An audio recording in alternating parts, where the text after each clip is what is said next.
Hello, I'm Lyn Shea. And I'm Peter Wakefield. And we are doing our own tribute to David Bowie via the Astrological chart.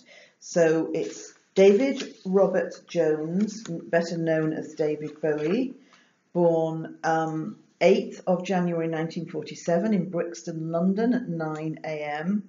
and died on the 10th of January 2016.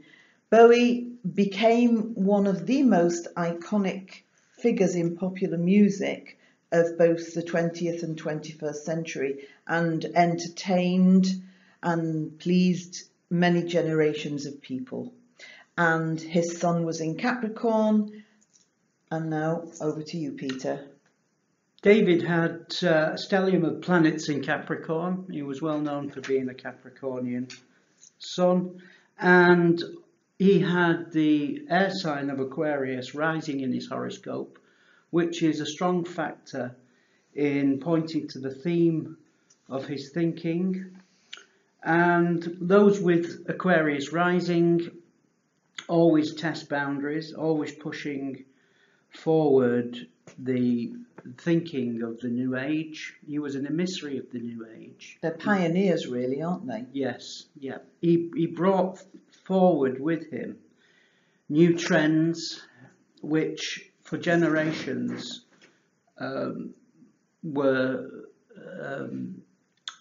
new energies to follow, and he was very much an outsider.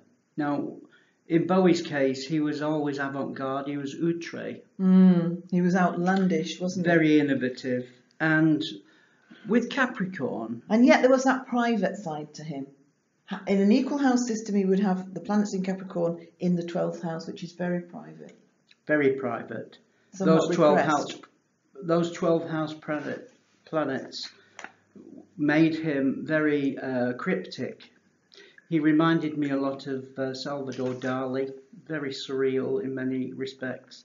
But it's the house of the mask. And he was always using the mask to portray a character. He would put on the mask.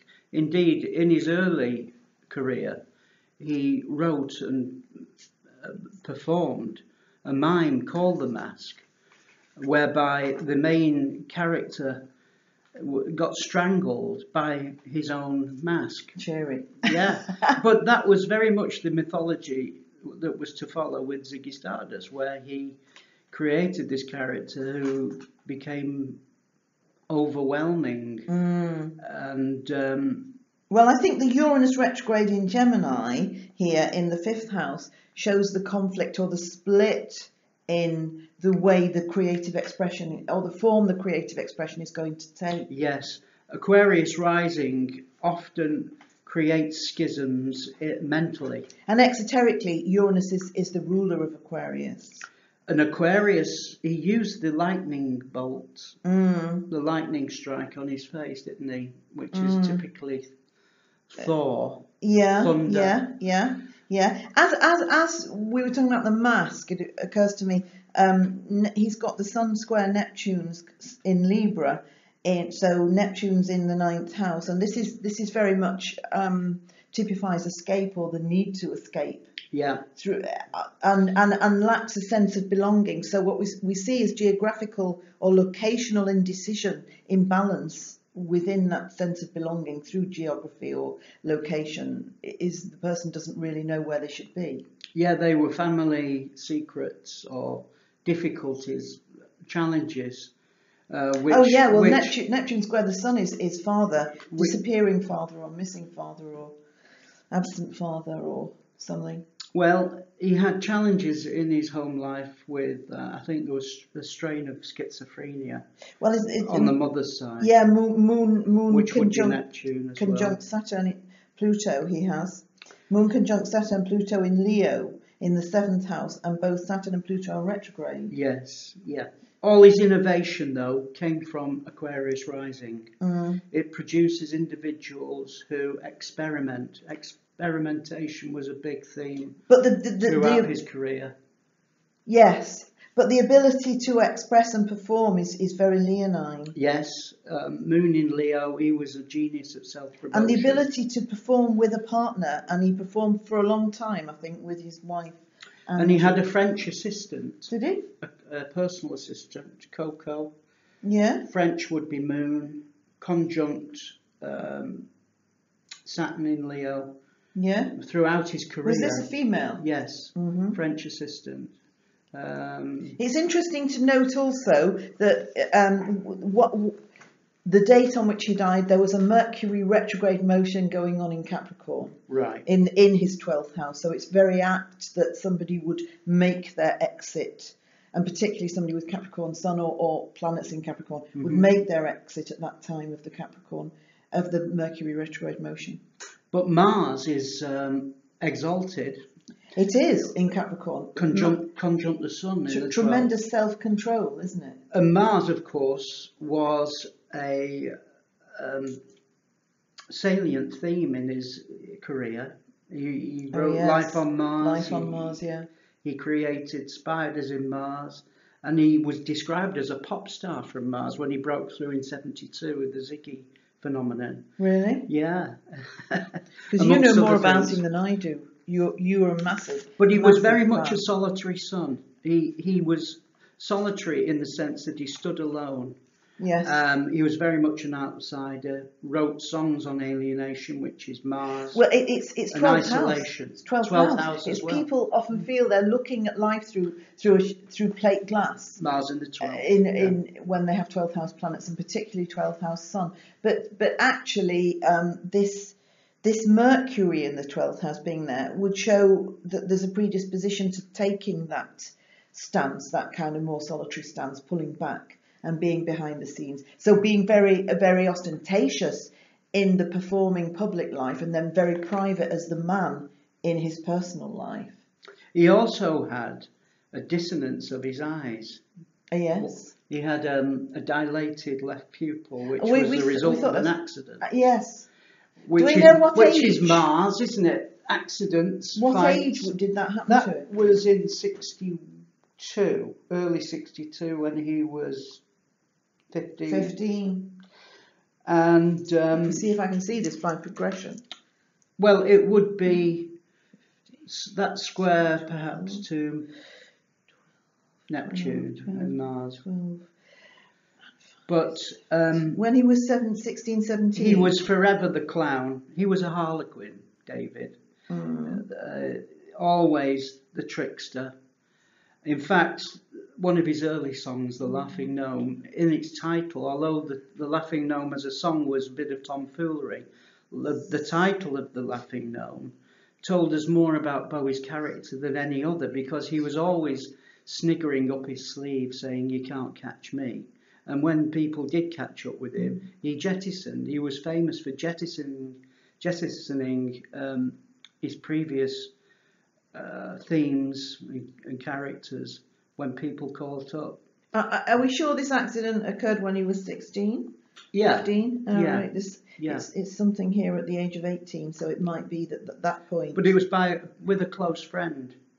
So one of the esoteric features of David's life, because he was esoteric, he drew on his spiritual side from many quarters, a bit of Buddhism, and indeed in his career he drew on from many sources. He was very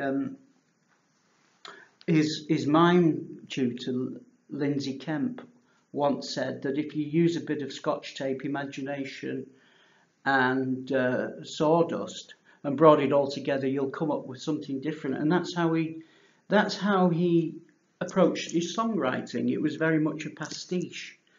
Each song was a pastiche, each character was a pastiche. And this collective bringing together, this synthesis, was why Mick Rock once said he was the Picasso of pop, but I would say that he was more of a Salvador Dali of pop. And lots of social commentary. Why would you say that? Because he was very surreal. Yeah. He brought in metaphysical elements into his songs, into the imagery. He was almost like an illusionist. He was in many respects, but he made people think, and he made people test boundaries. With heaven in Sagittarius, that's the popularity, isn't it? That's the Yeah. tremendous popularity in his life.